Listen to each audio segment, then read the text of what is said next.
I'm going to be presenting on present participle phrases, discussing about them, and we're going to be focusing on present participle phrases that are used for effect. We're going to be looking at the meaning first. Now, a present participle phrase can show a cause and effect relationship with an independent clause. For example, government taxed cigarettes, lowering the demand. A present participle phrase is lowering the demand. The government taxed cigarettes is the independent clause. Something else that we must note is that the present participle phrase is the effect, so lowering the demand, that is our effect, and the independent clause is the cause, that is, the government taxed cigarettes, that's our cause.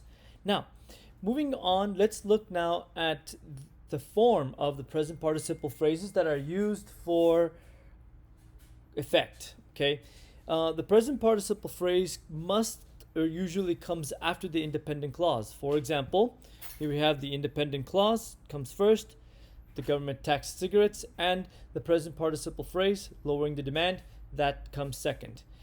Okay, once again, remember that the present participle phrase is the effect and the independent clause is the cause. Next, the present participle phrases, they usually start with a present participle, that is verb ing. So here is a present participle, verb ing, lowering. Okay, something else is that the present participle comes before a noun phrase, so the demand, that is our noun phrase. The present participle phrase, lowering, our present participle, the demand, our noun phrase. Moving forward now, something else that must be noticed, that between the present participle phrase and the independent clause there is a comma right here, comma. Okay, now let's move on to thus and thereby. Thus and thereby can introduce a present participle phrase that is used for effect. Okay, so that is and it strengthens that meaning. Thus and thereby strengthens this meaning of effect. For example, thus the government taxed cigarettes, thus lowering the demand. Okay, and thereby the government taxed cigarettes, thereby lowering the demand.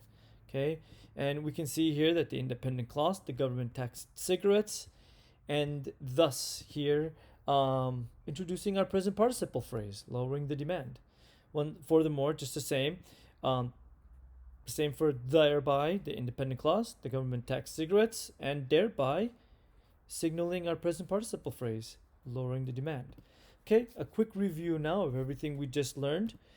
Remember that a present participle phrase can signal the cause and effect relationship with an independent clause, the government taxed cigarettes, lowering the demand.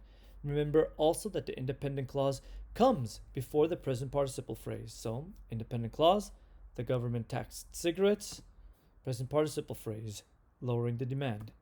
Remember that the present participle phrase is the effect and the independent clause is the cause. So, independent clause, our cause, present participle phrase, our effect. Also know that the comma comes between the present participle phrase and the independent clause. There's our comma. And remember that thus and thereby can also be used to introduce the present participle phrase used for effect. Okay, so thus lowering the demand. This concludes our presentation. I hope that you enjoyed.